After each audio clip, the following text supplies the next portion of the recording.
सारी बैंकिंग आपकी इस पे ट्रांसफर हो गई, सारे communication, knowledge, entertainment, everything. We don't need anything. TV वगैरह हर कुछ अब बेकार हो गया, ये आपके पास है। तो ये सब अच्छे हैं, लेकिन साथ में जो बुराइयां हैं, जिसके लिए आज ये एक जागरूकता कार्यक्रम के तहत, क्योंकि डीन ऑफ स्टूडेंट अफेयर्स होने के नाते और एक समाज के जिम्मेदार नागरिक के नाते, देश के नागरिक के नाते, ये हमारा कर्तव्य है कि इसके जो इल इफेक्ट्स हैं, इससे हम कैसे बचाएं। हाल में इस तरह की घटनाएं काफी तेजी से हो रही हैं। तमाम वर्ड्स आप सबको जानिए, क्योंकि आज हमारे पास एक्सपर्ट्स हैं, हम लोग कम जानते हैं, लेकिन ये लोग विभिन्न तरह की चीज़ों को बताएंगे। कुछ चीज़ों का डिस्कस हो चुका है, लेकिन और आपके साथ जो क्वेरी है वो भी पूछिए, कोई बात, क्योंकि आज अच्छा प्लेटफॉर्म मिला हुआ है, आप इसको जानिए। डिजिटल अरेस्ट क्या होता है, रैंसमवेयर क्या होता है, फिशिंग क्या होती है, ये सब टर्म्स आ रहे हैं, रोज अखबारों में पढ़ने को मिल रहे हैं, तरह तरह के केस हो रहे हैं। और जैसा कि प्रोफेसर पांडे जी ने बताया, ये बहुत ऐसा कोई चीज़ नहीं है कि कोई फंस गया तो आप उस पर हंसे।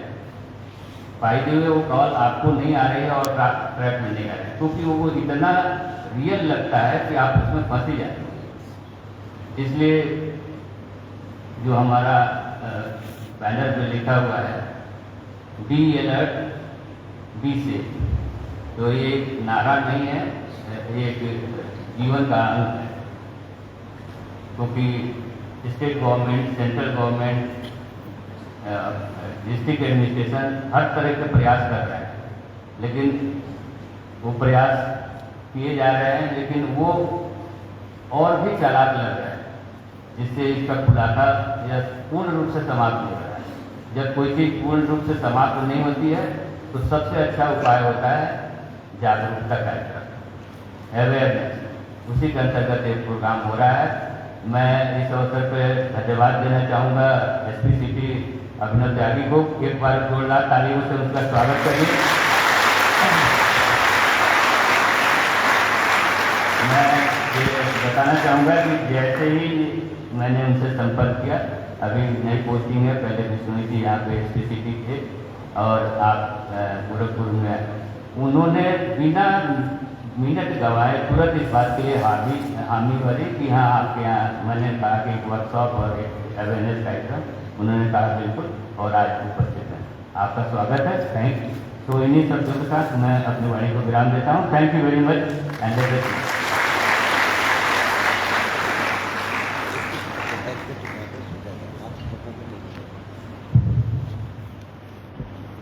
बहुत बहुत धन्यवाद सर। अब मैं आमंत्रित करना चाहूँगा आज के हमारे मुख्य वक्ता, जिनको सुनने के हम सभी काफ़ी उत्साहित हैं, हमारे बीच मौजूद पुलिस अधीक्षक शहर गोरखपुर के श्री अभिनव त्यागी जी। तो कृपया साइबर अपराध से संबंधित मामले में प्रकाश डालें एवं हमारा मार्गदर्शन करें।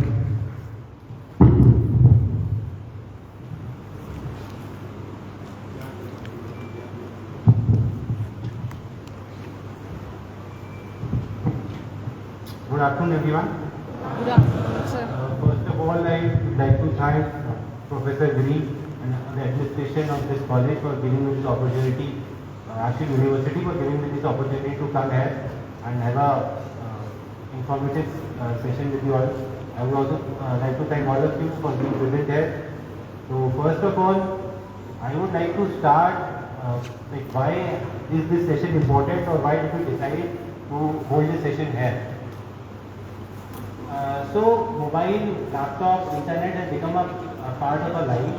It has become a very important and integral part of our life, and it has become impossible to live without a mobile, without internet, or without a laptop. So the days we start a day checking the reels, checking a message on WhatsApp, and we sleep after checking reels and checking messages on WhatsApp. So it has become very imperative that we talk about the security hazards which the mobile, the laptop comes with, the internet comes with, and it is very important to understand those risks and to make sure that not only are we safe from those risks, but you all become cyber volunteers for us, so that you can spread this information among your friends, your family, to make sure that no one becomes affected by this. So police has always tried to prevent crimes. So police has, in ancient times, we tried to prevent thefts, robberies, dacoities, and time has come that we also try to prevent cyber crimes, because as someone has said, prevention is better than cure. So that is why we all are present here. So first of all, I would like to start the definition what is cyber crime. So cyber crime is anything related to mobile, laptop, internet. It is a crime which is being done using these technologies, or which is being done where these technologies are targeted.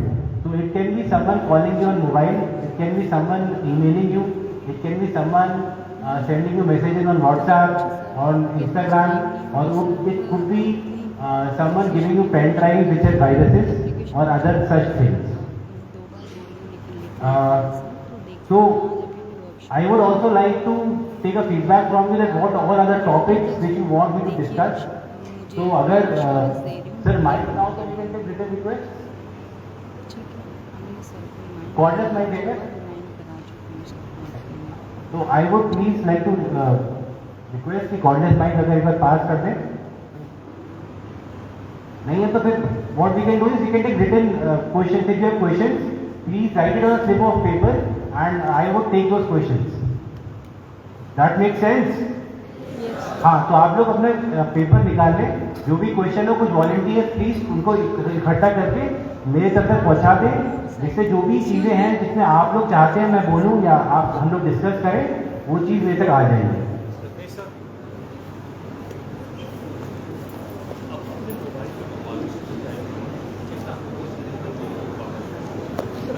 अपने mobile number पर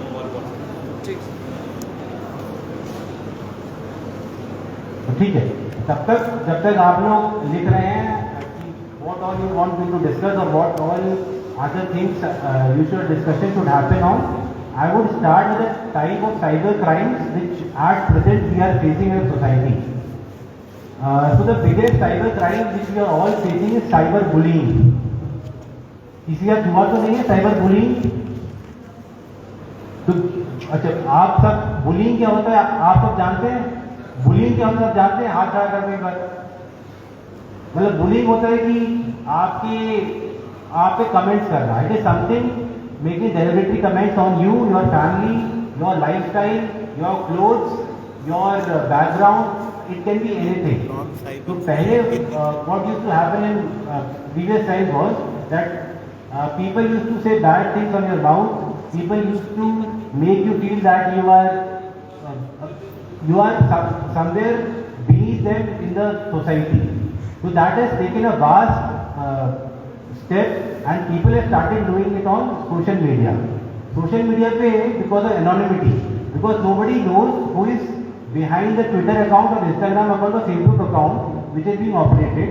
So people send comments, they leave messages, they leave video comments, they leave audio comments which are harmful, which could be sexually abusive, which could target your family, which could target your culture, which could target your country.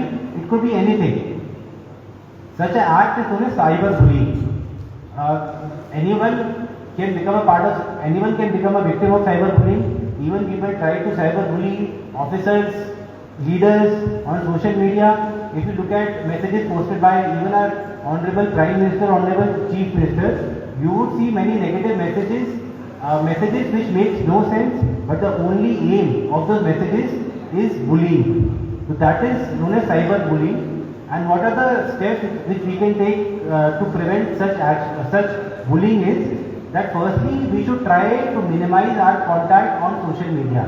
We should only try to be in contact with people on social media which we are in contact in real life. अगर आपके 100 दोस्त real life में हैं और आप 10,000 लोगों से Instagram पे, ट्विटर पे बातचीत करते हैं, तो it could be very much possible that your 10% of those online accounts are made just for cyber bullying और to make comments which are hurtful. So please make sure your social circle, even on internet, on social media sites, is limited. It is only limited to your friends, your family. Social media is for sharing information, for sharing love, for sharing messages with people you love, you know. It is not for, it is not something which is there for making new friends or meeting new people. So please be very aware that any friend request from unknown source or any follow request from unknown source should be handled very carefully. I recommend making all your social media accounts private so that only people with whom you want to share the information get access to your photographs, to your videos or your other messages. This will make sure that cyberbullying in the sense what is happening today is reduced. और अगर आपको तब भी लगता है कि there is an account which is sending harmful, abusive messages, so please contact. There is a helpline 1930. You can always call that helpline. You can register your cyber complaint there, or there is a portal, cyber complaints portal of Indian government. You can log on to that portal and you can give your you will register your complaint there. अगले type का cyber fraud जो बहुत serious issue है वो है identity theft. Identity theft आप लोगों ने सुना है? कितने लोगों ने सुना आइडेंटिटी थेफ्ट के बारे में? चलो बहुत बढ़िया. तो आइडेंटिटी थेफ्ट का मतलब है कि कोई एक्स बंदा मुझे बनकर या प्रोफेसर को बनकर या आपको बनकर एक अकाउंट बना ले और वो ऑनलाइन ऐसा शो करे कि जो वो अकाउंट है वो मेरे द्वारा ही रन किया जा रहा है. That is known identity theft. Identity theft का मतलब है कि आपकी डिटेल्स यूज करके आपके बारे में जो भी इंफॉर्मेशन अवेलेबल है उसको यूज करके they try to portray as it is only me who is running that account. Identity theft के बाद बहुत सारी चीजें हो सकती हैं.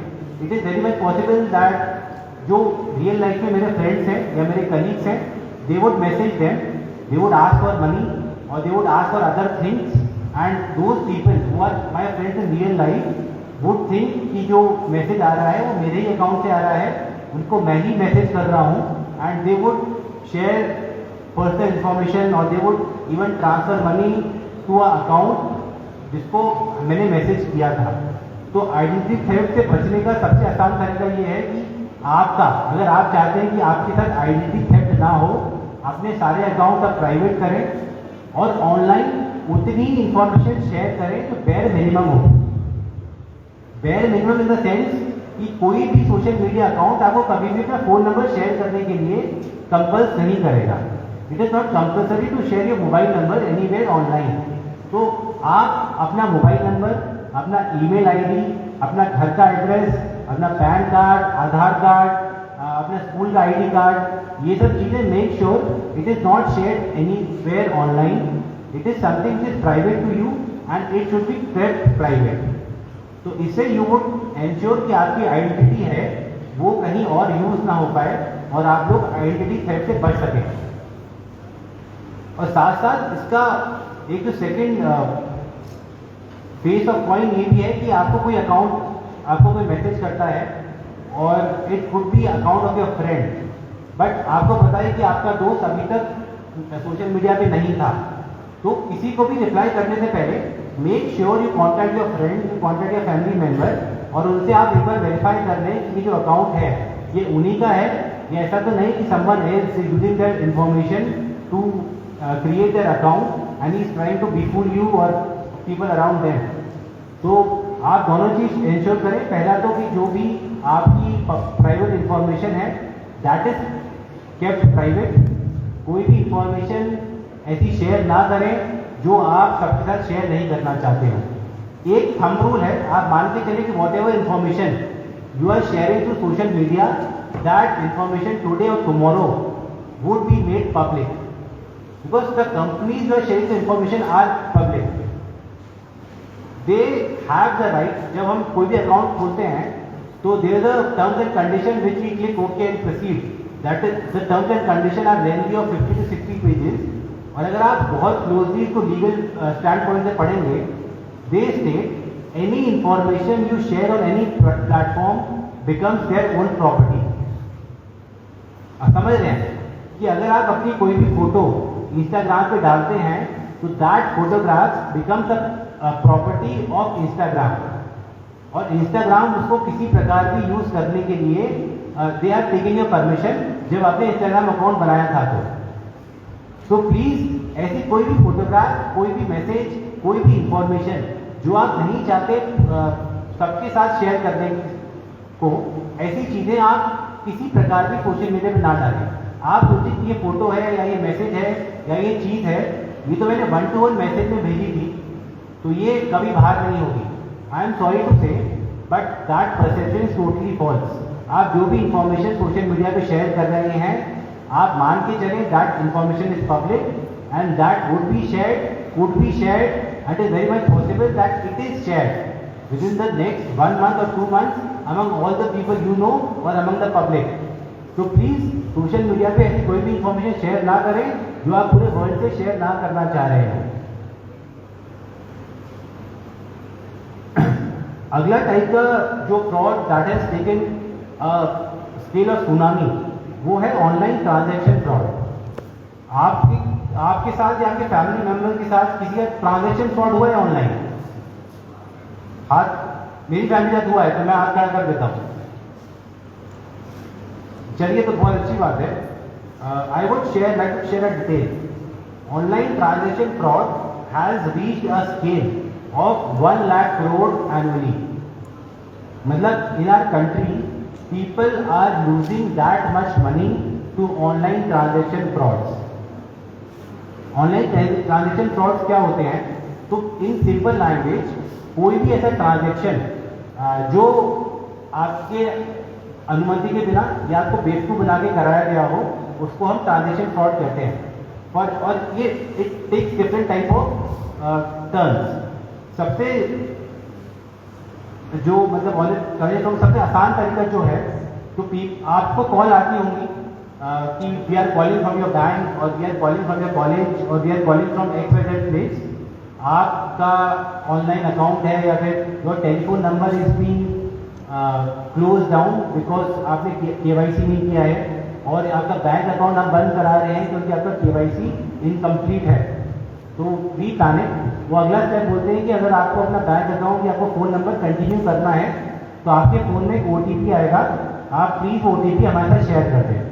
और हम लोग क्योंकि इतने डरे हुए होते हैं तो उस समय we share that particular OTP without even reading कि वो OTP कहाँ से आया है और उस OTP में मैसेज में और बाकी चीज़ क्या लिखी है। और जैसे ही वो OTP शेयर होता है हमारे अकाउंट से, UPI अकाउंट से, बैंक अकाउंट से पैसा कट जाता है and that is transacted to the hackers और the person who has called you. ये स्पेशली जो थोड़े मतलब हमारे जो फादर्स हो गए या हमारे रिलेटिव्स हो गए, उनके जो एज ग्रुप है उसको टारगेट किया जाता है। The age group which started using phone only 10 years back, growing up mobile phone and internet was not a part of their life, so they are not very comfortable with a mobile phone, they are not very comfortable with online accounts। और जब भी उनको कोई phone करके बोलता है तो they feel कि इट इज पॉसिबल कि वो सच बोल रहा है और आपको OTP शेयर करना ही पड़ेगा अपना मोबाइल नंबर चलाने के लिए या अपना बैंक अकाउंट चलाने के लिए। तो इस टाइप के फ्रॉड बहुत कॉमन है।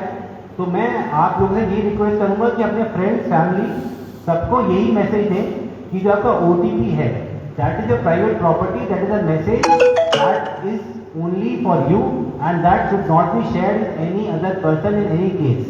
तो कोई भी फोन करके किसी प्रकार का भी आपको OTP मांगे तो आप स्पष्ट मना करते हैं। क्लियर है? हाँ। एक अगले टाइप का जो फ्रॉड बहुत कॉमन है वो है OLX फ्रॉड। तो OLX फ्रॉड में क्या होता है कि 2 टाइप्स के ये भी होते हैं कि मान लीजिए आपको कोई अपना पुराना सामान बेचना है, कि मान लें आपके पास कोई बाईसाइकिल थी या कोई मोटरसाइकिल थी या फ्रिज था, आप उसको बेचने के लिए आपने किसी ऑनलाइन प्लेटफॉर्म पे इसको लिस्ट किया।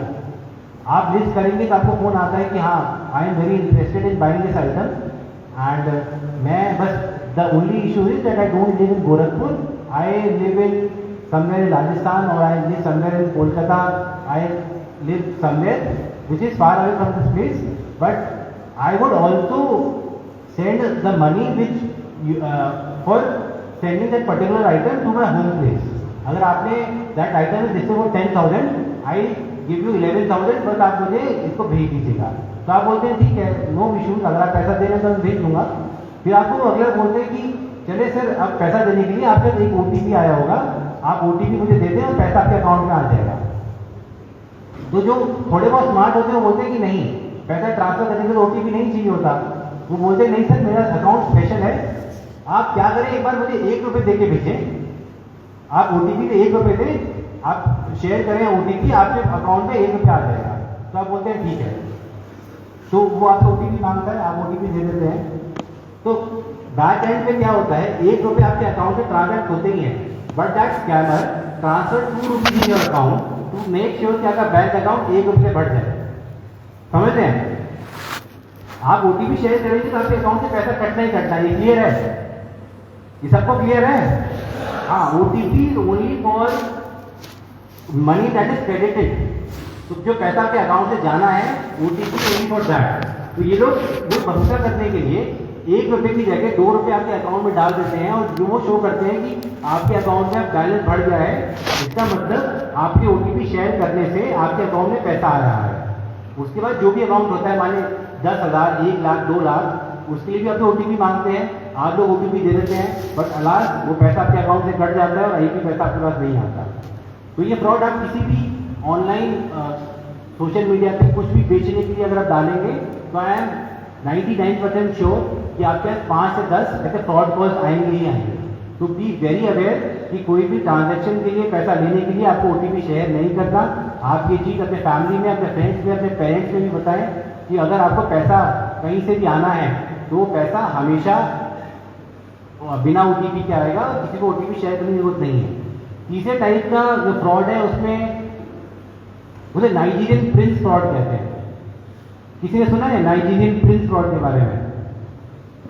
अच्छा, तो this fraud dates back to early 2000s, जब ईमेल की शुरुआत हुई थी। तो आप लोग तो बहुत यंग जनरेशन हो गए, बट जब ईमेल की शुरुआत हुई थी, जब हेडेड मेल, याहू मेल हुआ करता था, तो जैसे आप ईमेल अकाउंट बनाते थे तो कुछ दिनों के अंदर आपको एक ईमेल आता था। उसकी ईमेल का जो सब्जेक्ट कुछ भी हो सकता था, लेकिन उसका जो कोर मैसेज होता था वो ये होता था कि मैं नाइजीरियन प्रिंसेस हूँ, मेरे पास 2 मिलियन की प्रॉपर्टी थी, मेरे पिताजी किंग थे यहाँ की, उनकी डेथ हो गई है, और मेरे इवल मामा, चाचा, इवल रिलेटिव ने मुझे एक बिल्डिंग में बंद कर दिया है। मुझे आपका ईमेल किसी द्वारा मिला and I feel that you are the perfect person to becoming the prince of Nigeria. मैं आपके अकाउंट में पैसा भिजवाना चाहती हूँ 2 मिलियन, आप अपने अकाउंट डिटेल्स शेयर कर दें। ये मतलब इतना वर्ल्ड वाइड ये स्प्रेड हुआ कि तो नाम ही नाइजीरियन प्रिंस फ्रॉड पड़ गया। एक बार आपने अकाउंट डिटेल्स, तो आदमी जो पढ़ता था उसको भी लगता था कि कुछ पैसा तो मांग नहीं रहे, तो मैं बैंक अकाउंट शेयर करके क्या प्रॉब्लम है, कोई इशू नहीं है। तो अपना वो बैंक अकाउंट शेयर कर देते थे उनके साथ। फिर वो और पर्सनल इन्फॉर्मेशन मांगते थे कि आपका बैंक ट्रांजेक्शन के लिए आपका आधार कार्ड चाहिए, आपका पैन कार्ड चाहिए या और डॉक्यूमेंट चाहिए। तो धीरे धीरे करके वो आपके सारे पर्सनल डॉक्यूमेंट्स आपसे ले लेते थे and they use those personal documents for illegal and malicious activities. And that same fraud has taken many different forms. For example, बहुत बार केबीसी से फोन आता है, स्पैम कॉल्स कि आपका नंबर सेलेक्ट किया गया है, आप केबीसी में 5 करोड़ रुपए जीते हैं। किसी को आया है? हाँ, तो that is a new form of the same fraud. उसमें भी वो आपसे OTP नहीं मांगेंगे, दे आस्क यू कि अच्छा आप अपना बैंक अकाउंट शेयर कर दें, हमको आपको 2 करोड़ रुपए ट्रांसफर करने हैं। आपको भी पहले लगेगा कि क्या इशू है, 2 करोड़ ट्रांसफर कर देते हैं। आपको सब डिटेल्स दे देंगे, बोलेंगे आज आपका पैसा मिल जाएगा। उसके बाद आपको 15 मिनट पहले कॉल आएगा कि आपका बैंक अकाउंट 2 करोड़ के ट्रांजेक्शन के लिए 15,000 रुपये सेस मांग रहा है। तो आप एक काम करें, 15,000 रुपये सेस हमें भेज दें और उसके जस्ट 5 मिनट बाद 2 करोड़ रुपये आपके अकाउंट में आ जाएंगे। ऐसे बहुत लोगों को लगता है कि 2 करोड़ आ रहा है, 15,000 दे दो, क्या फर्क पड़ता है। बट अनफॉर्चुनेटली 15,000 जाते हैं, 1 रुपये वापस नहीं आता। तो ये नाइजीरियन प्रिंस फ्रॉड शुरू हुआ था अर्ली 2000s में, that started from email. It has taken new forms, जिसमें आपको कॉल आते हैं कि आप जीत गए हो, या आपको मैसेज आते हैं कि आप लॉटरी जीत गए हो, या आपको ईमेल, अभी भी ईमेल आ रहे हैं, या even messages on social media accounts, Twitter accounts, Instagram accounts. तो ये सारे फ्रॉड्स हैं जिसमें दे ट्राई टू पोर्ट्रे कि यू हैव वॉन्ट समथिंग और you are the rightful owner और something, but I am sorry to say unfortunately ऐसा कोई लॉटरी नहीं है जो हम जीतने वाले हैं। Hard work is the only lottery we have in life. तो ऐसा कोई भी मैसेज, कोई भी कॉल आपके पास आए, इसको इग्नोर करें और इंश्योर करें कि इसी प्रकार किसी के साथ भी आप कोई भी पर्सनल इंफॉर्मेशन शेयर ना कर रहे हैं।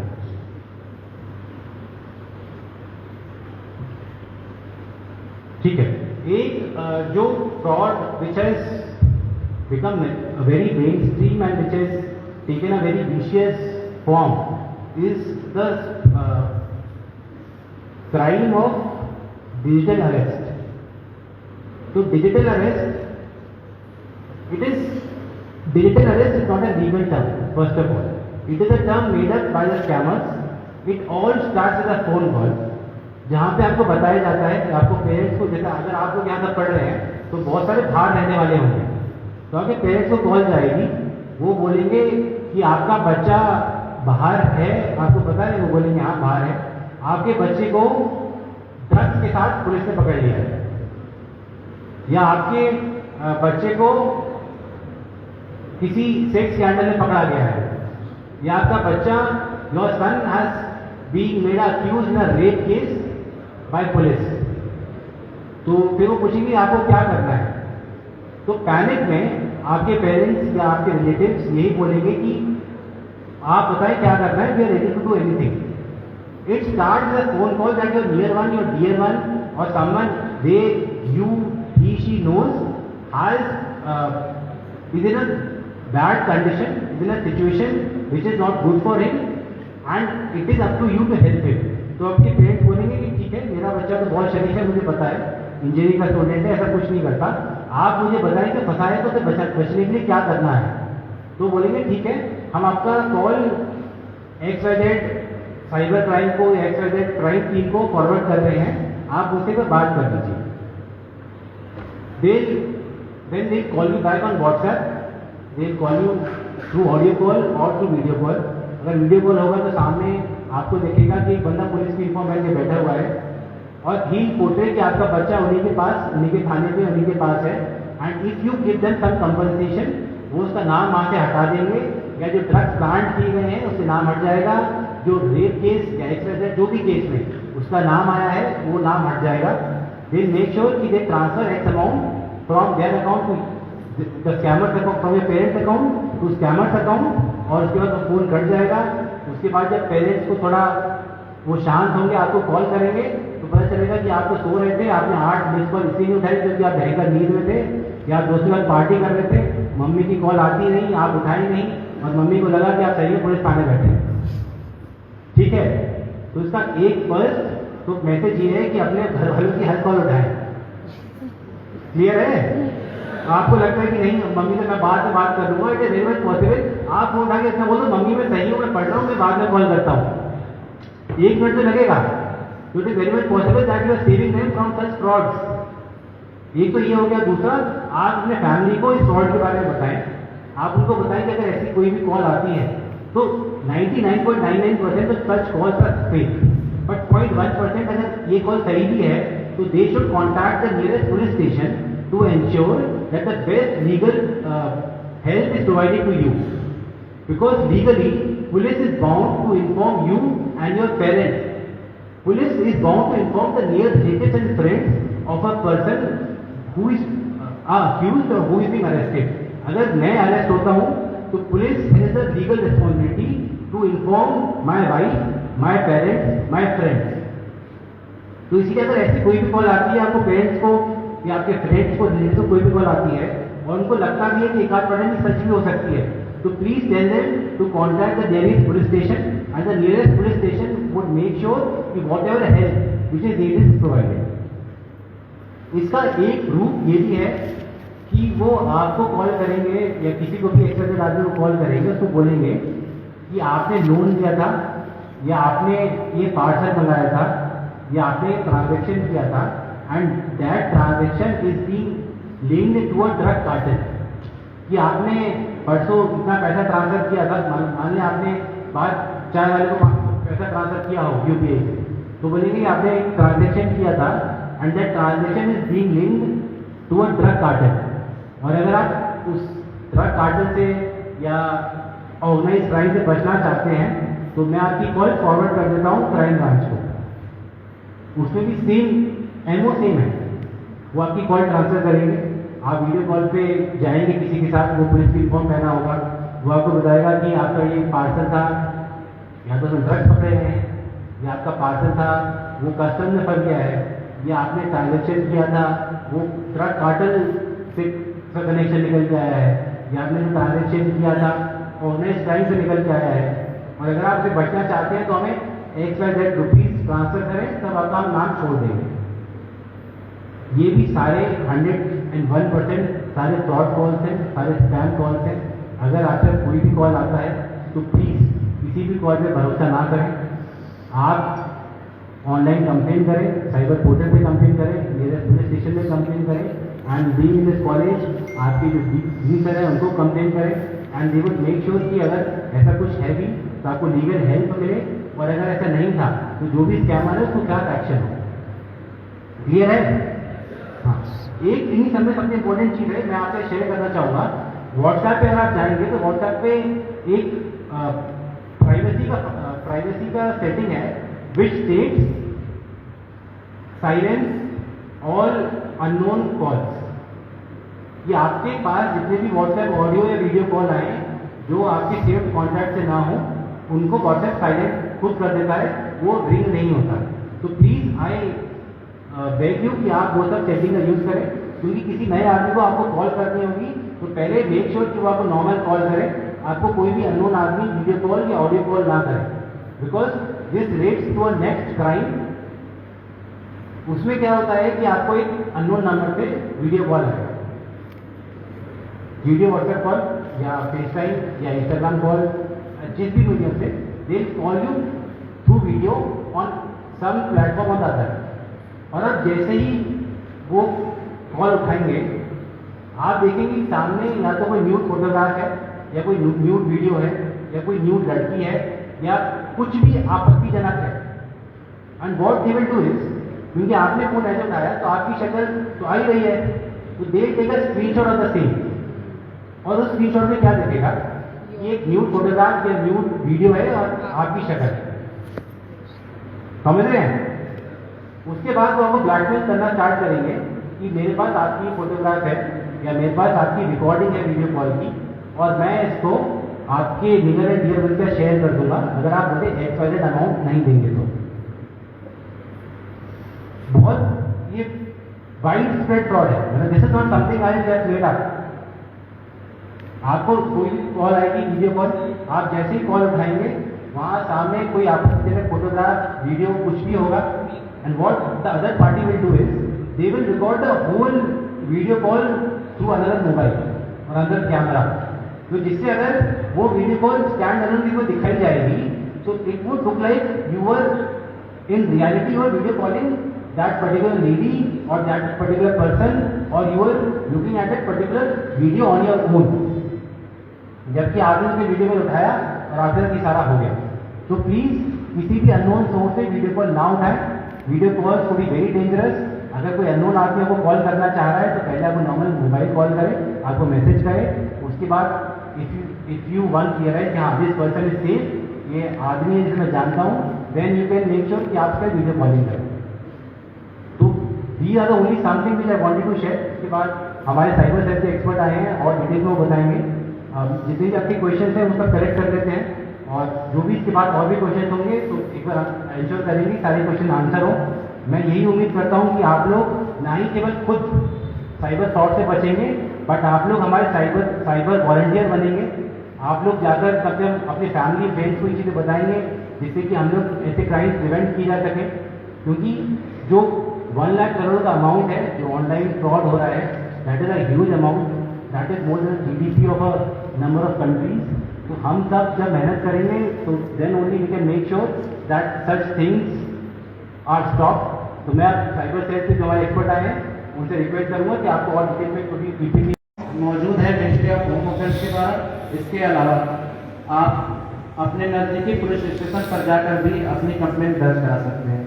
भारत सरकार और उत्तर प्रदेश सरकार के द्वारा साइबर अपराध जो इन दिनों बहुत तेजी से बढ़ रहा है, इनका जो बढ़ना, जितना मोबाइल फोन और हम इलेक्ट्रॉनिक डिवाइसेस का इस्तेमाल बढ़ता जा रहा है, उसी क्रम में साइबर अपराध तेजी से बढ़ रहा है। इसको कंट्रोल करने के लिए, नियंत्रण करने के लिए और रोकथाम के लिए जो हमारी भारत सरकार है और उत्तर प्रदेश सरकार और उत्तर प्रदेश पुलिस के द्वारा हर पुलिस थाने में, जनपद के प्रत्येक थाने में साइबर हेल्प डेस्क टीम का गठन किया गया है। जनपद के प्रत्येक जनपद में एक साइबर थाना स्थापित किया गया है। इसके अलावा जो आपके क्राइम ब्रांच यूनिट है, crime branch unit cyber cell स्थापित है। तो साइबर क्राइम अपराध के लिए, इसकी रोकथाम के लिए और जो पीड़ित है उनकी मदद करने के लिए साइबर क्राइम पुलिस पूरी तरीके से तैयार है और उस पर हम विस्तृत काम कर रहे हैं।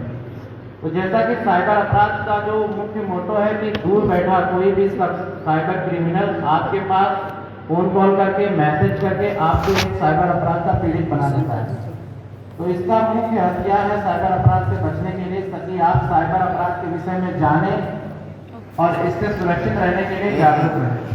उसी विषय पर आपके आज ये कार्यशाला जो MMTU के द्वारा, प्रशासन के द्वारा ये रखी गई है, जहाँ पे आज हम मौजूद हैं और साइबर क्राइम विषय पर ही चर्चा की जा रही है।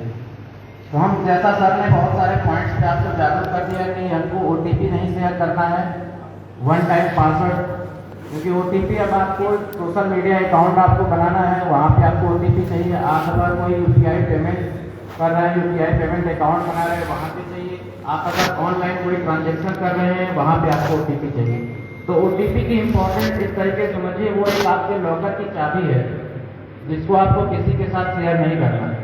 अगर आपने OTP किसी भी प्रकार के अगर फोन कॉल या मैसेज पे शेयर कर दी, तो आप कहीं न किसी रूप में आप साइबर अपराध के पीड़ित बन सकते हैं। तो हमेशा ध्यान रखें कि OTP आपको कतई शेयर नहीं करनी है। OTP आपके रजिस्टर्ड मोबाइल पे आ सकती है या आपकी ईमेल ID पे आ सकती है। दो ही जगह पे आपकी OTP आएगी जहाँ से आप इलेक्ट्रॉनिकली अपने आप को रजिस्टर करते हैं, या कह सकते हैं ऑनलाइन प्लेटफॉर्म पर आप अपने आप की आइडेंटिटी प्रूव करते हैं कि आपके द्वारा ही ये एक्सेस किया जा रहा है। अब हम आते हैं आगे कि अब हम जो इस समय ट्रेंड चल रहा है अपराध का, इन्वेस्टमेंट फ्रॉड।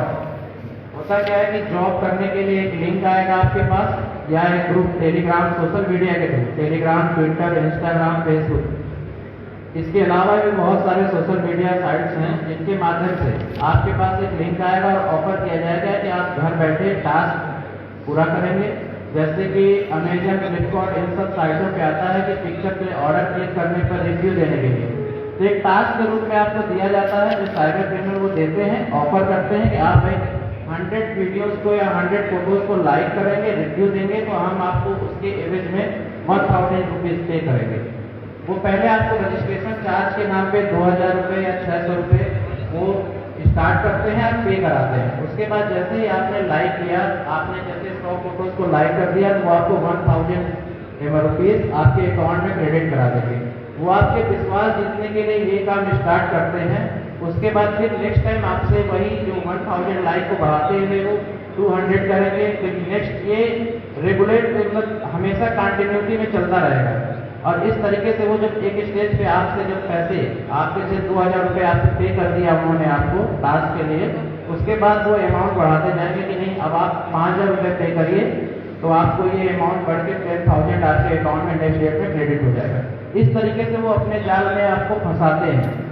फंसा करके वो साइबर क्रिमिनल जो अपना मुख्य उद्देश्य है आपके अकाउंट से पैसे निकालना, वो काम अपना आसानी से कर ले रहे हैं।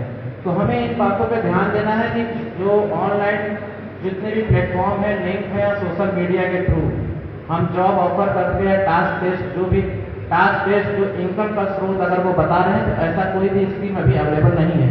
फिर भी अगर आपको लगता है कि हमें वहाँ पे जाकर ऐसे किसी भी ऑफर या ऐसे किसी भी जॉब में, पार्ट टाइम जॉब में इन्वॉल्व होना है, तो हमेशा उसको वेरीफाई कर लीजिए। जैसा आप लोग जुड़े हुए हैं इलेक्ट्रॉनिक फील्ड से, कंप्यूटर साइंस से, तो आप लोग बेहतर जानते होंगे कि हमेशा वेबसाइट को चेक करने के लिए हम स्टेटस बार पे URL सब लोग जानते होंगे मोस्टली।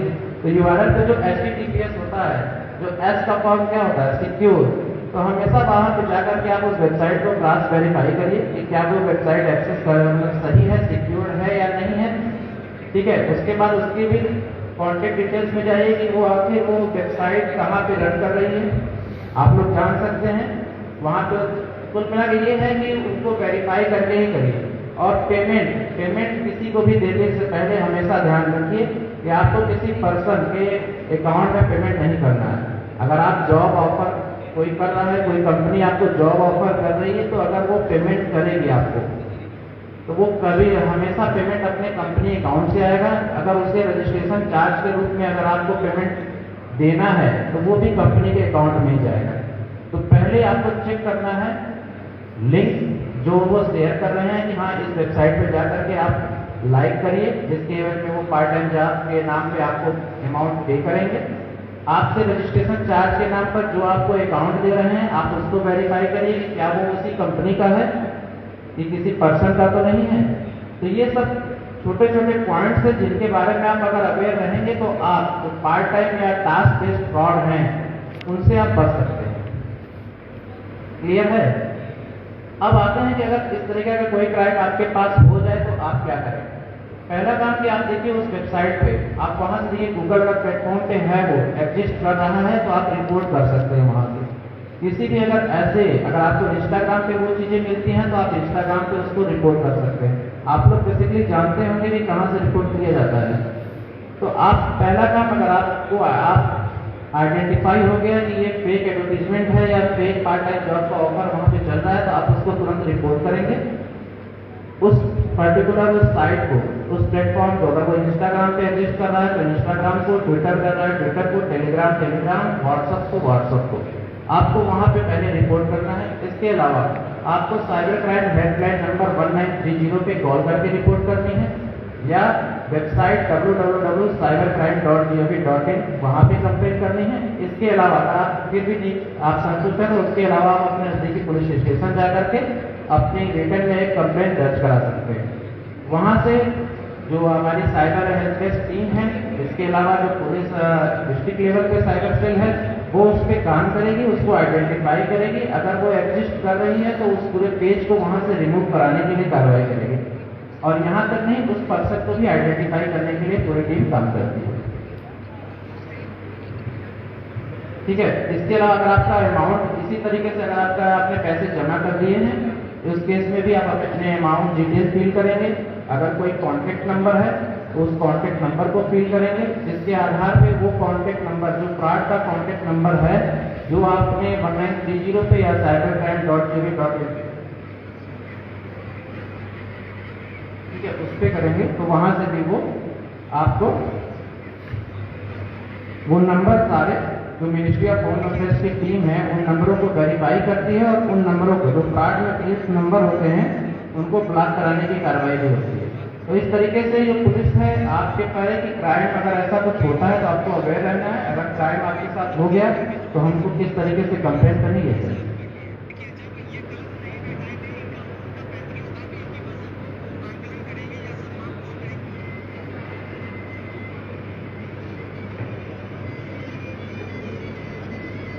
नेक्स्ट आते हैं जो इस समय एक और है क्रिप्टो करेंसी बिटकॉइन से रिलेटेड जो ट्रेडिंग करते हैं। ट्रेडिंग किससे में करते हैं ऑनलाइन ट्रेडिंग। देखिए आप ऑनलाइन ट्रेडिंग करते हैं तो यूएसडीटी में लोग बाई करते हैं। अधिकतर लोग बिनांस का इस्तेमाल करते होंगे। क्यों बिनांस का इस्तेमाल करते हैं ना आप लोग? अगर जो लोग ट्रेड करते होंगे तो बिनांस का इस्तेमाल करते हैं। तो अभी समझिए कि क्रिप्टो करेंसी की जो लिमिटेशन है इंडिया में नहीं है। इंडिया ने भी उसको लीगल प्लेटफॉर्म नहीं उपलब्ध कराया है। तो अभी जो चार्ज करती है वो केवल एक रूप में है कि आपका जो फॉरेन करेंसी है उसको इंडियन करेंसी में कन्वर्ट करने के लिए वो चार्ज करती है, बस और कुछ भी नहीं। इसके अलावा जो इससे जुड़े हुए जो अपराध हो रहे हैं वो इस तरीके से हो रहे हैं कि आपने अगर यूएसडीटी खरीदा हुआ है, जो टेलीग्राम पे जो फ्रॉडस्टर हैं वो एक ग्रुप बनाते हैं, 4-5-6 लोगों के ग्रुप रहता है, उसमें आपको एक एडवर्टाइज करेंगे। एडवर्टाइज का मीडियम टेलीग्राम चैनल हो सकता है, व्हाट्सएप ग्रुप हो सकते हैं, इंस्टाग्राम, फेसबुक। आप जैसे ही उस पर अप्रोच किए वहाँ पे ऑफर रहेगा कि आप अगर 1000 रुपये आपने पे किया तो आपको 2 दिन के अंदर वो डबल करके देंगे या ट्रिपल करके देंगे, ऐसा कुछ ऑफर। आप आजमाने के लिए जैसे ही उस पर क्लिक करेंगे वो आपको एक ग्रुप में ले जाएंगे कि हाँ आप इस ग्रुप से जुड़ जाइए। उस ग्रुप में आपको रोज अपडेट मिलेगा। हर कैंडिडेट जो साइबर क्रिमिनल्स हैं उन्होंने अपना ग्रुप बना के रखा हुआ है, 4-5-6 का ग्रुप। एक उसमें से कहेगा कि हाँ मैंने 1000 रुपये पे किया था, नेक्स्ट डेट मुझे 2000 मिला, उसका स्क्रीनशॉट शेयर करेगा। दूसरा सेम वही सिचुएशन, दूसरा कहेगा कि मैंने तो 10,000 किया, मुझे 1 लाख रुपए तीसरे दिन मिल गए। इस तरीके से वो मोटिवेट करते हैं आपको कि आप भी पैसे इन्वेस्ट करिए। आप जैसे ही आपने स्टार्ट किया कि 1000 रुपीज आपने पे किए, आपको एक पर्सन के अकाउंट में पे कराएंगे, फेक एप्लीकेशन के जरिए वो दिखाएंगे कि आपकी ये यूजर आईडी बन चुकी है। उस यूजर आईडी को दिखाते हुए स्क्रीनशॉट आपको शेयर करेंगे कि आपको 1000 के एवरेज में $10 आपको शो कर रहा है आपका है, और नेक्स्ट डेट वही $10 आपका $50 में कन्वर्ट करके स्क्रीनशॉट आपको शेयर कर देंगे।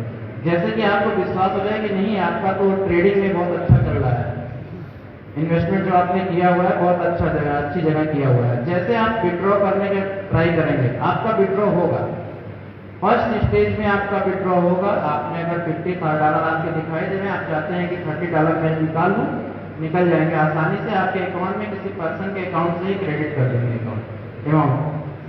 अब आपको विश्वास हो गया कि नहीं ये तो बहुत अच्छा है, मैं विड्रॉ भी कर पा रहा हूँ और सारी चीज़ें हो रही हैं। आप वो अमाउंट का बढ़ाते हैं, आप इंक्रीज करते हैं। जैसे वो 10,000 पहुँचेगा, फिर इसके बाद नेक्स्ट स्टेप, तो इस तरीके से वो अमाउंट बढ़ता जाता है। अब वो आपके वॉलेट के अनुसार, आपका वॉलेट में पैसे 10,000 में खत्म हो गए तो आप अपने फ्रेंड से मांगे, फ्रेंड से फिर रिलेटिव से, इस तरीके से लोग करते करते बहुत अधिक मात्रा में पैसे जमा कर देते हैं। अब फिर वो लास्ट में कहते हैं कि ठीक है सर आप लास्ट में 1 लाख रुपए और जमा कर दो, वो सारी चीज़ें ऐड होकर के आपको हम कंबाइंड प्रॉफिट के साथ आपके अकाउंट में क्रेडिट कर देंगे। तो ये है फ्रॉड करने का तरीका, इस तरीके से वो चल रहे हैं। ऐसा नहीं है, आप लोगों ने अगर न्यूज़ पढ़ा होगा तो यहाँ पे हर कोई मैक्सिमम इस समय लोग जानबूझ के ही इस फ्रॉड में पीड़ित बन रहे हैं। यहाँ तक कि बैंकर भी इसमें, कई बैंकर हैं जो जिनकी कंप्लेन आई कि उनके साथ इस तरह की घटना हो गई और उन्होंने 50 लाख मुझे 50 से 60 लाख रुपए केवल किसी बात के लिए। तो ऐसे लुभावने ऑफर से आप स्क्रीनशॉट पे ना जाएं। पहली चीज, अगर आपको लगता है कि ये एप्लीकेशन ऐसा कोई है तो हमेशा उसको क्रॉस वेरीफाई करिए कि वो एप्लीकेशन कहाँ एग्जिस्ट कर रहा है, क्या वो गूगल प्ले स्टोर पे है। पहली चीज, अगर गूगल प्ले स्टोर पे है तो उसकी वेबसाइट को आप वेरीफाई करिए कि वो कहाँ पे रन कर रही है वेबसाइट। तो इन सब चीजों को वेरीफाई करिए।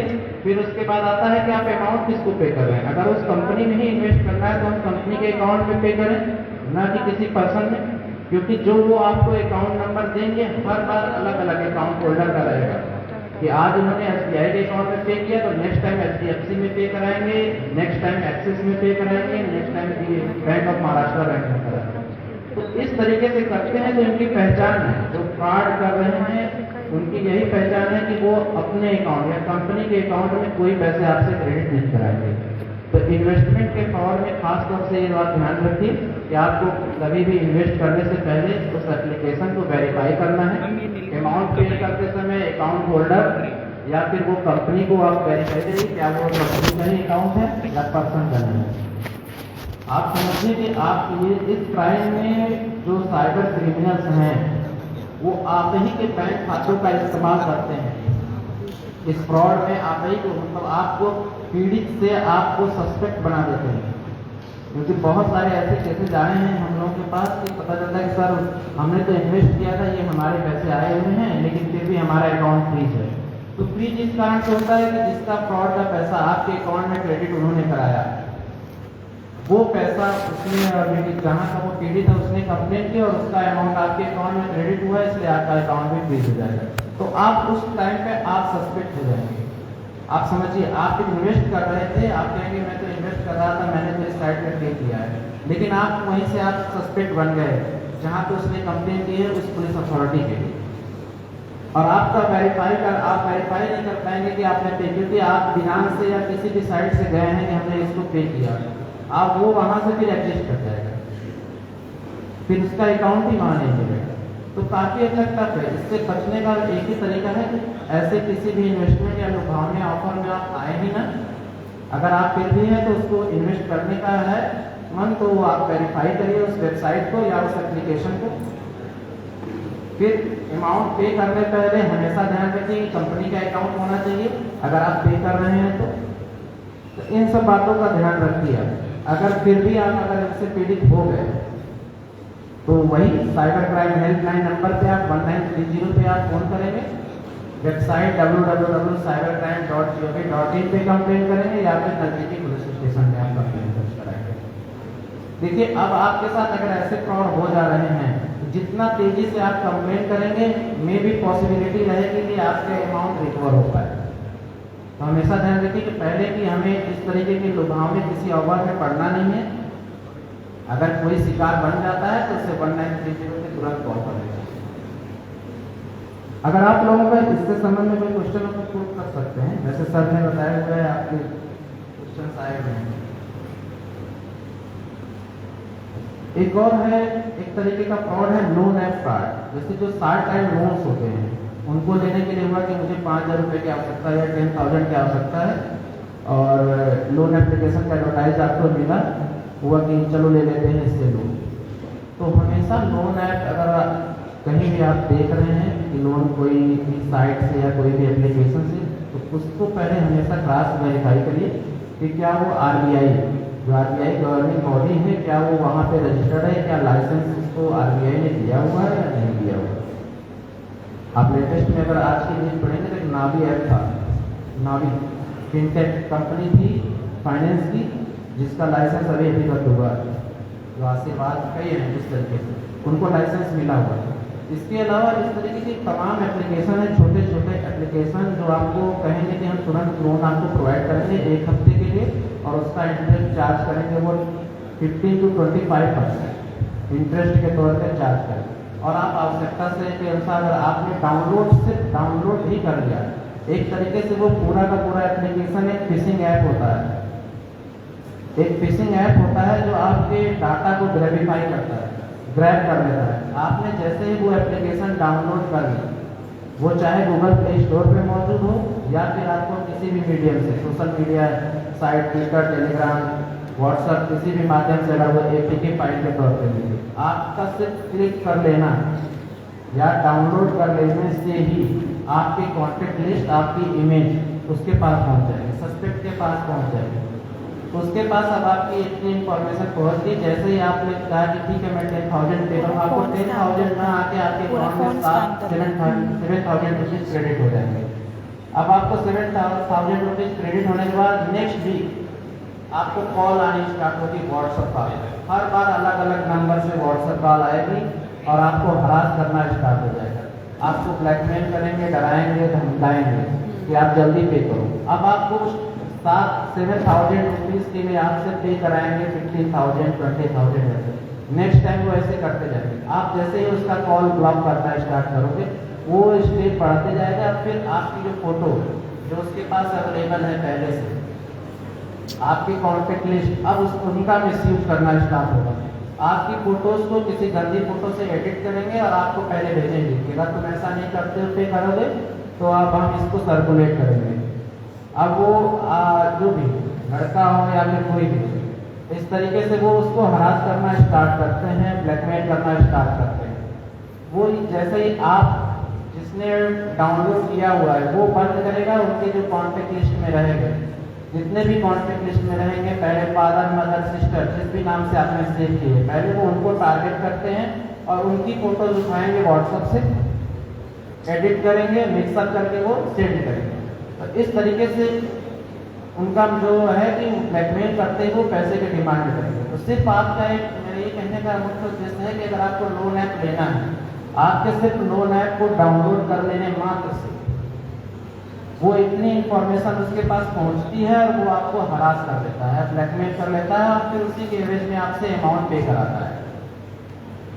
यहाँ तक कि मैं बताना चाहूँगा कि एक ऐसे केस आया था, पहले की बात है, एक एयरफोर्स ऑफिसर के साथ ऐसी ही घटना घटित हुई। सेम इसके कारण ही, केवल उनका यही कर रहने के कारण ही उनके साथ ऐसी घटना हुई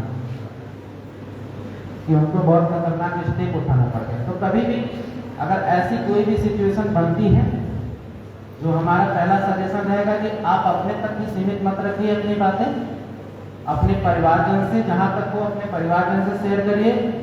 अगर आप परिवारजन से शेयर करने में कुछ भी आपको लचक है तो आप अपने दोस्तों से जरूर शेयर करिए, या फिर कोई न कोई ऐसा पर्सन है तो उससे शेयर जरूर करिए। अगर आप फिर भी आपको लगता है कि नहीं मैं परिवार दोस्तों से नहीं बता सकता, आप अपने नज़दीकी पुलिस स्टेशन जाइए और आप वहाँ पे अपनी बातों को बताइए। क्योंकि जैसे हो सकता है आप अपनी बातों को अगर पुलिस से बता लेंगे या फिर अपने कलीग से बता लेंगे तो आप उसकी जो हरासमेंट है या ब्लैकमेलिंग से आप बच सकते हैं, और आपका जो अमाउंट अगर आपने पे कर दिया है तो वो आगे कंटिन्यू नहीं होगा, और आप अगर कोई गलत विचार आपके दिमाग में आ रहा है तो आप उससे भी बच सकते हैं। तो हमेशा पहला काम कि अगर आप कोई भी अगर आपके साथ साइबर क्राइम हो रहा है या फिर कोई ब्लैकमेल कर रहा है इस तरीके किसी भी केस में, तो आपको डरना नहीं है, झिझकना नहीं है, और अपने कलीग से, अपने दोस्त से, अपने परिवार से शेयर जरूर करिए, ठीक है। अब कोई भी अगर आपके पास साइबर क्राइम हेल्पलाइन नंबर है जो कि बार बार रिपीट हो रहा है आपके सामने 1930, ये बहुत अच्छा काम करती है साइबर क्राइम के केसेस में, चाहे वो सोशल मीडिया से रिलेटेड हो, चाहे वो फाइनेंशियल से रिलेटेड हो। वो बहुत अच्छी टीम है और बहुत अच्छे तरीके से काम कर रही है, इसीलिए आपको बार बार रिपीट हो रहा है 1930 के बारे में। आप इसको जितना अधिक से अधिक सर्कुलेट करेंगे, क्योंकि इसमें आप जो क्राइम अगर किसी के साथ हो रहा है साइबर क्राइम, तो ये टीम बहुत अच्छे से काम करके उस पर्टिकुलर साइट को ब्लॉक कराएगी, फ्रॉड के नंबरों को ब्लॉक कराएगी, फ्रॉड के प्रेरित खातों को ब्लॉक कराएगी और उनके ऊपर कार्रवाई करेगी। 1930 नेक्स्ट आते हैं हम, ये लोनिंग ऐप वाले पर भी अब है, related या दोस्त लोनिंग पर, ऐप पर भी तो है हमारे साथ बहुत मैम तेजी कोई से भी फ्रॉड होते हैं हेल्पलाइन कि है तो इमरजेंसी फिजिकली बता दीजिए हम, इन्फॉर्म कर दीजिए तो दे ठीक है, हम आपके पापा के दोस्त से आपको कॉल आएगी कि हम आपके पापा के दोस्त बोल रहे हैं, आपके पापा ने नंबर दिया है मुझे आपका, और एक बहुत इमरजेंसी है बेटा, और हम हॉस्पिटल में हैं और मेरा यूपीआई काम नहीं कर रहा है, और मेरे पास पैसे, ठीक है, मेरे एक दोस्त है, मैं उनसे पैसे आपके अकाउंट में क्रेडिट करा रहा हूँ, आप इस पैसे को मैं जिस अकाउंट में बता रहा हूँ आप वहाँ पे कर दीजिए। एक मोटो है सिंपल सा, एक उनका ये तरीका है इमरजेंसी बताते हुए। आप कहेंगे नहीं मेरे अंकल मेरे पास तो पैसे नहीं है, कहेंगे ठीक है बेटा मैं तो पे कर रहा हूँ। अब वो आपको फेक क्रेडिट का मैसेज आएगा, जैसा कि आपके पास SBI का या PNB जो भी बैंक आप इस्तेमाल करते हो उनके मैसेज आते हैं, सेम उसी तरीके के मैसेज आएंगे, जैसे लगेगा कि क्रेडिट हो गया आपके अकाउंट में। अब आप बिना सोचे समझे उसके बताए गए खाते में आपने अमाउंट पे कर दिया, जैसे उन्होंने कहा 20,000 पे कर दो।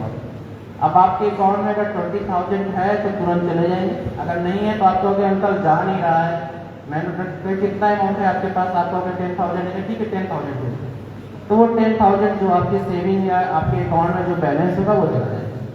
अगर उसके अलावा अगर आपके पास उससे अधिक मात्रा में धन मौजूद है अमाउंट, तो वो धीरे धीरे करके इस तरीके से वो अमाउंट ले लेते हैं। तो हमेशा इस तरीके का अगर कोई भी आपके पास रिक्वेस्ट कॉल मैसेज के थ्रू या कॉल के थ्रू आती है, तो उस कॉलर को वेरीफाई करिए कि क्या वो कॉलर सही में पापा का दोस्त है, पापा के दोस्त हैं या नहीं है, या फिर हमारे रिलेटिव हैं कि नहीं है, या फिर हमारे दोस्त खुद मेरा दोस्त है या नहीं है। उसका नंबर वेरीफाई करिए, उसके बाद ही पे करिए। उसके अलावा दूसरा पॉइंट, अगर आपके अकाउंट में उन्होंने क्रेडिट का मैसेज आया तो उसको आप क्रॉस वेरीफाई करिए, अपने अकाउंट को चेक करिए कि हाँ मेरे अकाउंट में वो पैसे क्रेडिट हुए हैं या नहीं। उसके बाद भी आपको ऐसे पैसे नहीं भेज देने कहीं पे भी किसी के भी कहने पर। हो सकता है उसने थर्ड से फ्रॉड किया हुआ पैसा आपके अकाउंट में क्रेडिट कराया और आप ही के अकाउंट से वो पैसे फिर फॉरवर्ड करवाया। तो इस तरीके से जो साइबर क्रिमिनल से दूर बैठ के मोबाइल फोन के माध्यम से, मैसेज के माध्यम से सिर्फ बात करके वो आपके पैसे आपके साथ ठगी कर रहे हैं। तो इस केस में जो सावधानी है वही महत्वपूर्ण है। जितना आप जागरूक रहेंगे, जितना आप साइबर क्राइम के विषय पर जानते रहेंगे, उतने ही आप इस अपराध से बचे रहेंगे। तो कभी भी इस तरीके का अगर कोई भी आपके पास लिंक आता है या फिर फोन कॉल्स आती है तो अवेयर रहिए। उस तरीके का कोई भी आपको उसके किसी के बताने पर, केवल फोन कॉल से बताने पर आपको अमाउंट पे नहीं करना है, क्योंकि हर साइबर क्रिमिनल का मेन उद्देश्य है कि आपके अकाउंट से पैसे निकलवाना।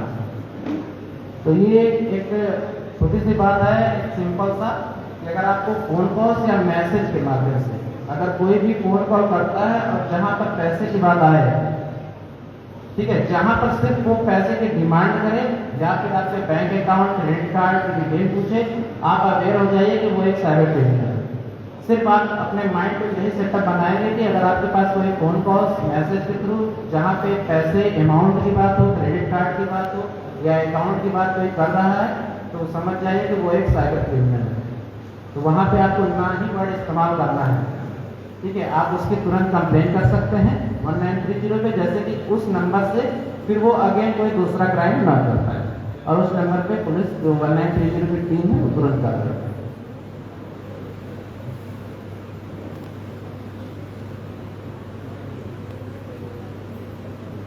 देखिए, फिशिंग का तरीका, फिशिंग का मतलब है कि जो फिशिंग लिंक्स हो गए या एप्लीकेशन हो गए, उनके माध्यम से आपका डाटा लेना। इस समय जो ट्रेंड में है, कई तरीके के कस्टमर सपोर्ट एपीके फाइल्स चल रहे हैं व्हाट्सएप ग्रुप में। जैसे आपको मान के चलिए आपको कहीं घूमना है, मेक माई ट्रिप पे आपको जाना है, तो वो मेक माई ट्रिप पे ऑफर के नाम पे एक आपको लिंक भेजेगी। जैसे ही वो लिंक एपीके फाइल आपके मोबाइल फोन में आएगी, आपने उसको केवल क्लिक भर किया, आपने कुछ नहीं किया, सिर्फ क्लिक किया। आपके क्लिक करने मात्र से वो एप्लीकेशन आपके मोबाइल फोन में इंस्टॉल हो जाएगी और उसके पास सारा एक्सेस होगा। आपके जो मैसेज बॉक्स में जितने भी मैसेज आएंगे वो स्पेसिफिक नंबर पे फॉरवर्ड हो जाएंगे, आपको पता तक नहीं चलेगा, वो ऑटोमेटिकली ये फंक्शन ऑन रहेगा। आपके एपीके फाइल मात्र करने से उसके पास आए। अब वो क्या क्या कर सकता है ये समझिए। आपके पास, उसके पास आपका मोबाइल नंबर है, ठीक है, वो एक आधार कार्ड, जो आधार कार्ड होता है रजिस्टर्ड, अगर आपका आधार कार्ड से रजिस्टर्ड वो मोबाइल नंबर है, वो एक्सेस करेगा, ओटीपी आएगी, ओटीपी तुरंत उसके पास फॉरवर्ड जाएगी, वहां से वो एक अकाउंट आपके नाम से क्रिएट कर सकता है। डिजिटल अकाउंट, जो डिजिटल अकाउंट खोलने का जो इजी वे है, सिर्फ आपके एक लिंक मात्र क्लिक करने से वो आपका एक अकाउंट खोल सकता है।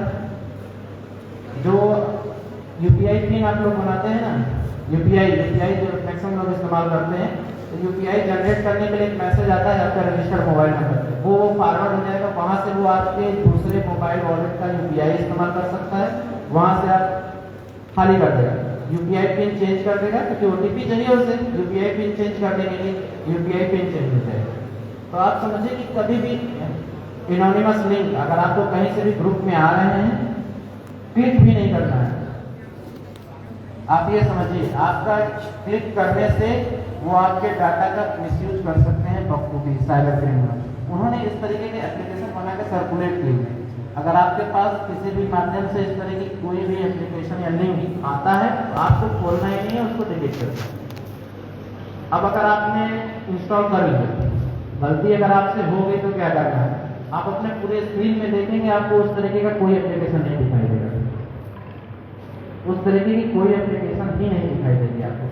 एक कवच एप्लीकेशन है, जानते होंगे आप लोग, तो एक कवच एप्लीकेशन है, गूगल प्ले स्टोर में मिल जाएगा, आप वहाँ उसको इंस्टॉल कर सकते हैं, या फिर मैन्युअली आप अपने सेटिंग बॉक्स में जाएंगे, मैनेज ऐप में जाएंगे, जो आपने वो एप्लीकेशन डाउनलोड किया है, वो मोस्टली कस्टमर सपोर्ट या मेक माई ट्रिप के नाम से होगा, अगर आपने डाउनलोड किया है तो मेक माई ट्रिप के नाम से आपको उस एप्लीकेशन में शो करेगा। मैनेज ऐप्स में, जहाँ पे आपके सारे ऐप्स की लिस्टिंग होती है, वहाँ पे आपको जाना है और वहाँ से उसको अनइंस्टॉल करना है, ठीक है। तो वहाँ पे आप अनइंस्टॉल करेंगे, तब मान के चलिए कि आप जो उसने अपना जाल बिछाया है उसके जाल से आप निकल पाएंगे, अदरवाइज तब तक वो आपके सारे मैसेजेस को देख सकता है, क्योंकि वो आपके सारे मैसेज एक नंबर पे फॉरवर्ड होते रहेंगे। तो यहाँ से आप इससे बच सकते हैं। सेम नेक्स्ट आते हैं, जैसे टीम व्यूअर, सपोर्ट, इंटरव्यू, ये सब एप्लीकेशन जो रिमोट एक्सेस एप्लीकेशन है, इनको कभी भी किसी के कहने पे मत डाउनलोड करिए। अगर कोई भी अननोन पर्सन आपको डाउनलोड करा के आपकी डिटेल फिल कराता है, तो वो कतई मत करिएगा, क्योंकि ये भी आपके मतलब जो प्राइवेट चीज़ें हैं आपकी, यहाँ अकाउंट डिटेल्स है, ओटीपी है, इनको ग्रैब करने के लिए इस्तेमाल करते हैं साइबर क्रिमिनल।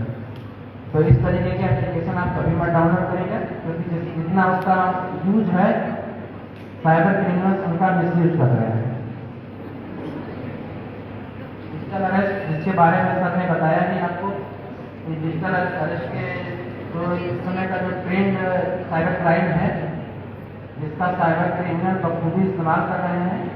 इस ट्रायल में वो लोग आपके दिमाग से खेल रहे हैं। एक वीडियो कॉल आएगी, सामने वाला पर्सन अगर पुलिस ऑफिसर की वर्दी में मिलेगा आपको बखूबी, और वो आपको कहेगा कि जैसा सर ने बताया आपको कि वो अपने आप को बताएगा कि आपका लड़का इस केस में फंस गया है, और फिर वहाँ से वो चीज़ें स्टार्ट हो जाती हैं।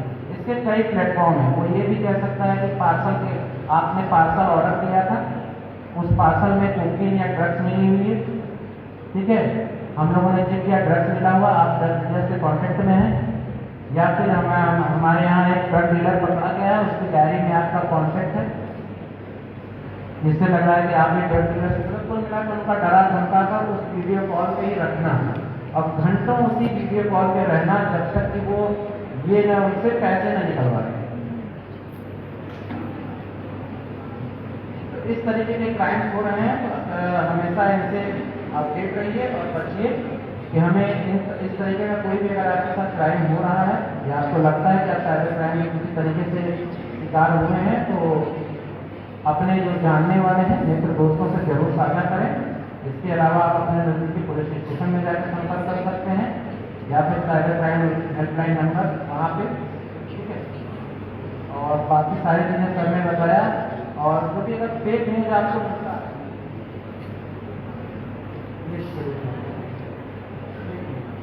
जैसे फेक न्यूज जैसे होता है कि अगर आपके पास कहीं से फेक न्यूज मिली, इसको आप आइडेंटिफाई कर लिया, आपको लग जाए कि नहीं ये गलत इंफॉर्मेशन है, तो तुरंत डिलीट कर देना है। ये नहीं कि चलो हम अपने फ्रेंड्स को भेज दें कि वो भी जान जाए कि ये फेक न्यूज है, क्योंकि आपका एक एक स्टेप आगे बढ़ना, इसका मतलब है कि वो चीज़ें और इन्फॉर्मेशन वायरल होने चली जाएगी।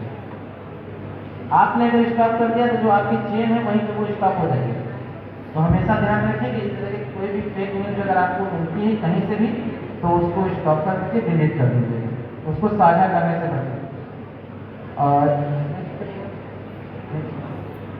इसके अलावा हम लोगों ने साइबर क्राइम पे काम भी किए हैं अच्छे। जैसे कोई फर्जी आईडी बनाकर करने वाले 6 अपराधियों को हम लोगों ने गिरफ्तार किया था, उनके ऊपर विधिक कार्रवाई हुई थी गोरखपुर पुलिस टीम द्वारा। आप समझिए कि जो ये साइबर क्रिमिनल्स थे, खास तौर से मैं एक बात बताना चाहूँगा, जो साइबर क्रिमिनल्स हैं, अब ये इन साइबर क्रिमिनल्स की बात बताऊँ, ये सिर्फ क्लास 4 और 8 तक पास आउट है। आप ये समझिए कि जो साइबर क्रिमिनल्स का पढ़ने का रेशियो है, ठीक है, उनका जो स्टैंडर्ड है वो क्लास 4 और 8 का है।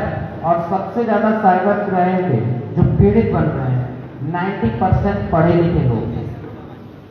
90% पढ़े लिखे लोग ही ज़्यादातर इसके शिकार हो रहे हैं, क्योंकि उसका इस्तेमाल मैक्सिमम वही लोग कर रहे हैं। तो बात इसी पे आती है कि वो लोग जागरूक हैं। जितना अगर जागरूक रहेंगे साइबर अपराध से वो लोग बचे रहेंगे। तो इस तरीके से जो इनका ट्रेंड था साइबर ठग का था। और इसके अलावा नेक्स्ट गेम अकाउंट, तो गेम अकाउंट को हैक करके, अब आप समझिए जो गेम अकाउंट जो BGMI या फ्री फायर से पहले गेम एप्लीकेशन थे, अभी भी वो BGMI का रूप ले लिया है क्योंकि फ्री फायर को बैन हो चुकी है इंडिया में। तो BGMI के जो अकाउंट्स हैं, जो आप उनको हैक करके सेलिंग का रेट समझिए कि 1 लाख रुपए से लेकर 10 लाख रुपए 20 लाख रुपए तक गेम अकाउंट सेल होता है। एक ऐसा ही क्राइम था, उसमें हमारे टीम ने काम किया था। ये पश्चिम बंगाल चंपारण से, वहाँ से 2 लोग अरेस्ट हुए थे, उनको हमारे गोरखपुर पुलिस टीम द्वारा अरेस्ट किया गया था, उस पर विधिक कार्रवाई हुई। तो गेम एप्लीकेशन को हमेशा अगर आप लोग गेम इस्तेमाल करते हैं तो 2 फैक्टर ऑथेंटिकेशन जानते होंगे। 2 फैक्टर ऑथेंटिकेशन ये चीज़ हमेशा अपडेट रखें, चाहे जो अकाउंट आपके पास हो, मेल हो, मेल में 2 फैक्टर ऑथेंटिकेशन होना चाहिए। सोशल साइट्स अगर आप हैं तो वहाँ पे 2 फैक्टर ऑथेंटिकेशन हमेशा ऑन रखिए। अपने जो रिकवरी ईमेल है, मोबाइल नंबर है, उनको अपडेट रखिए तो वो आपके पास हो। और अपने मेल आईडी की, आज की डेट में हर मोबाइल फोन में मेल आईडी होगी। जब भी आप नया फोन लेते होंगे मेल आईडी ही होगी, हमेशा मेल आईडी को अपडेट रखिए। कौन क्लैपिंग कर रहा है ये पीछे से?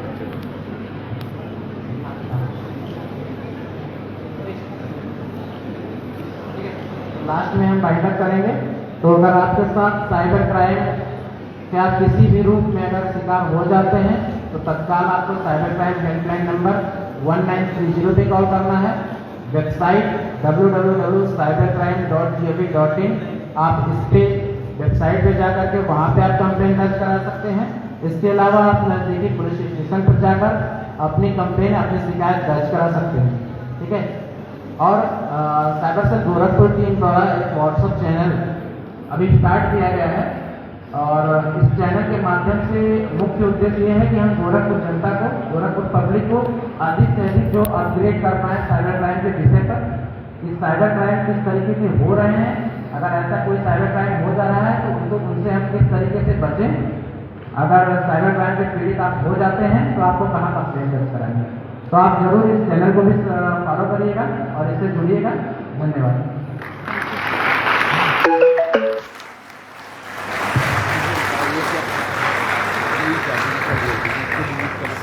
धन्यवाद सर। अब मैं पुनः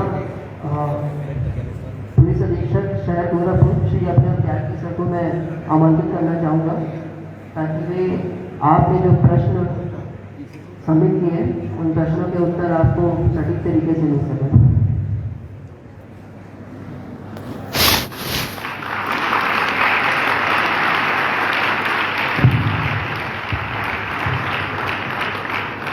बस 10-15 मिनट और लेंगे, मुझे समझ में आ रहा है कि आप बोल रहे हो, नहीं आपको नहीं किया होगा, बट आप बहुत इम्पोर्टेंट सेशन था सर।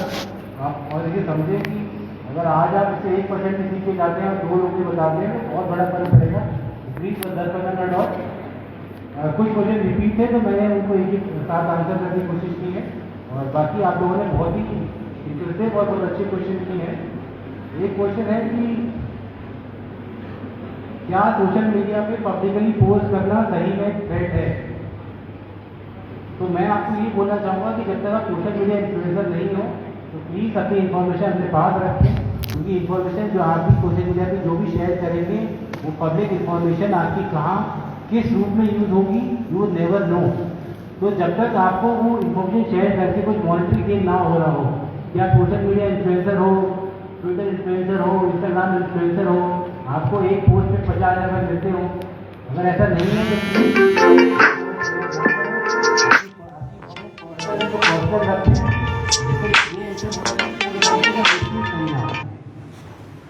तो एक ही क्वेश्चन काफ़ी बार आया है कि how can we find out whether a call is fake और is it from my family और is my family under threat. तो इसका मेरे शशि ने बताया बहुत ही सिंपल सोल्यूशन है। अगर उस कॉल के एंड में या किसी भी कॉल के दौरान आपसे पैसा मांगा जा रहा है तो that call is a fake call 101%, because no legal enforcement agency, no government agency will ask you for money in any form. Clear है? तो फेक है या नहीं, बहुत सिंपल उसका आइडिया है। अगर आपसे पैसा मांगा गया या मांगा जा रहा है तो फेक है, ठीक है? हाँ, और दूसरा कि जब आप कॉल काटें तो आपकी जो नोन कॉन्टैक्ट नंबर है उस पर्सन के, अगर आपके फादर को बताया जा रहा है कि आपके फादर इमरजेंसी में है तो अपने फादर का नॉर्मल फोन नंबर को कॉल करके देख लें, 50% बात तो खुद ही आपको बता देंगे कि नहीं ऐसा कुछ भी नहीं है। तो सबसे आसान तरीका, आपको पैसा मांगा जाता है, that is a fake call 101%। Please be aware of this calls और एक ही पैसा ट्रांसफर ना करें।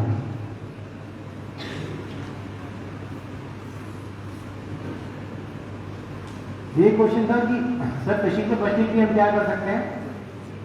बहुत पहले फिशिंग वेब यूआरएल की होती थी, अब मोस्टली फिशिंग ऐप्स की हो गई है, जिसमें क्लोन ऐप्स बना के आप पे शेयर किए जाते हैं, और वो जैसे ही एपीके आप लोग थ्रू व्हाट्सएप, थ्रू टेलीग्राम या थ्रू अदर सोर्सेज डाउनलोड करते हैं तो आपके सारा डेटा शेयर हो जाता है।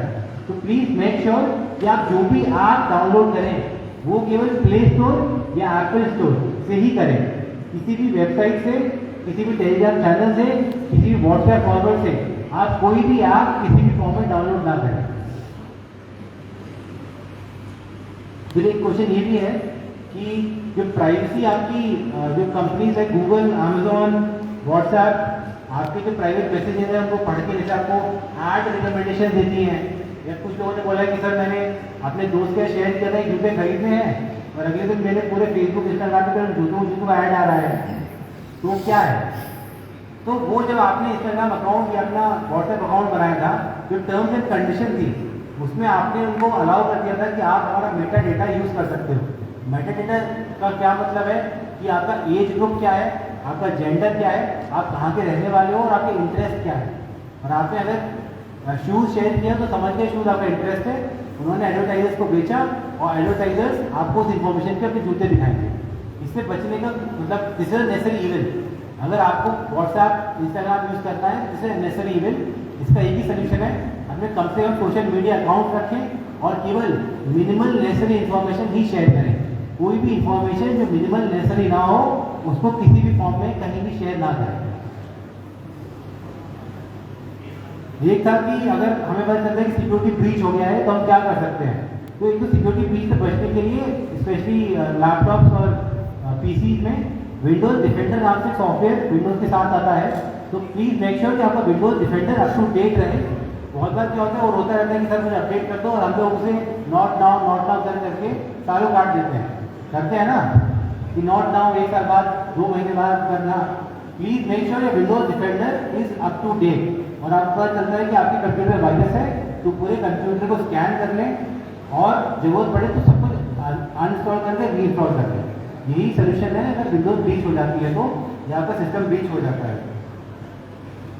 एक अगला क्वेश्चन था कि अगर आपके साथ साइबर क्राइम होता है तो आप क्या करेंगे। तो आपको मुझे लगता है क्लियर हो जाना चाहिए। हमको एक हेल्पलाइन पे कॉल करना है। क्या हेल्पलाइन है? बहुत बढ़िया, 1930।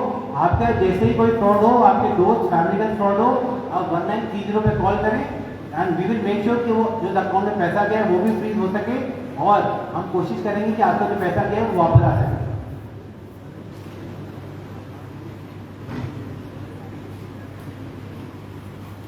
अगला है कि cyber crime face by women.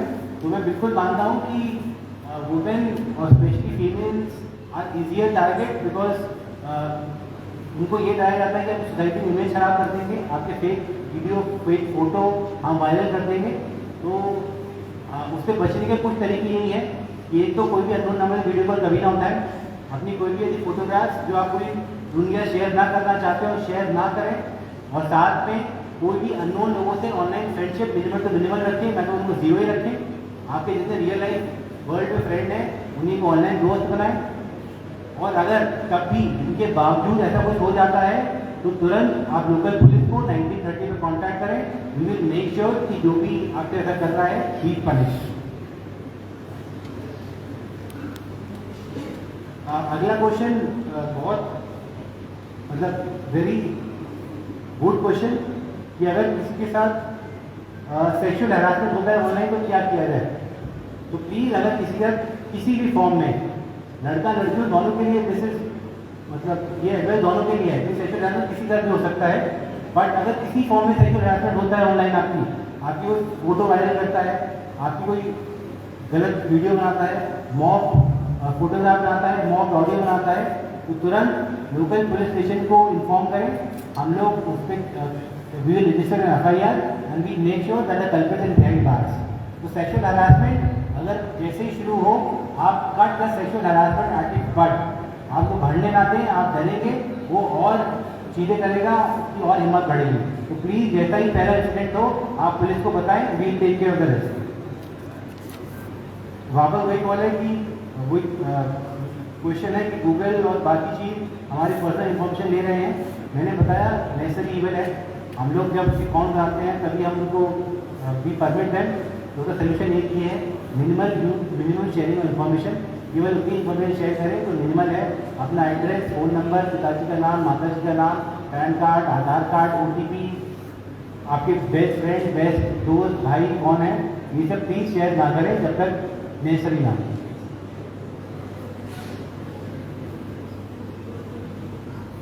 कुछ क्वेश्चन है कि साइबर बुलिंग में अगर आप गलत फंसाते जाओगे तो क्या करोगे।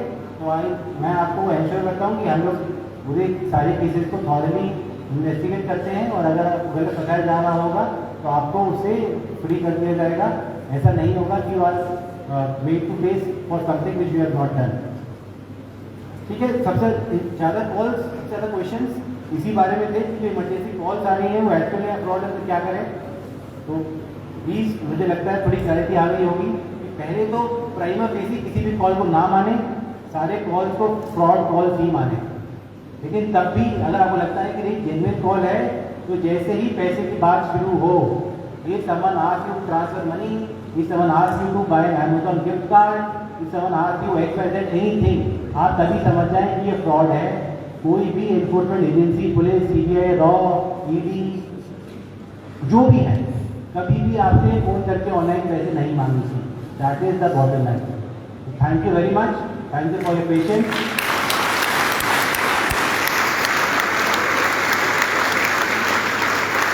मैं उम्मीद करता हूँ आप लोग खुद तो बचेंगे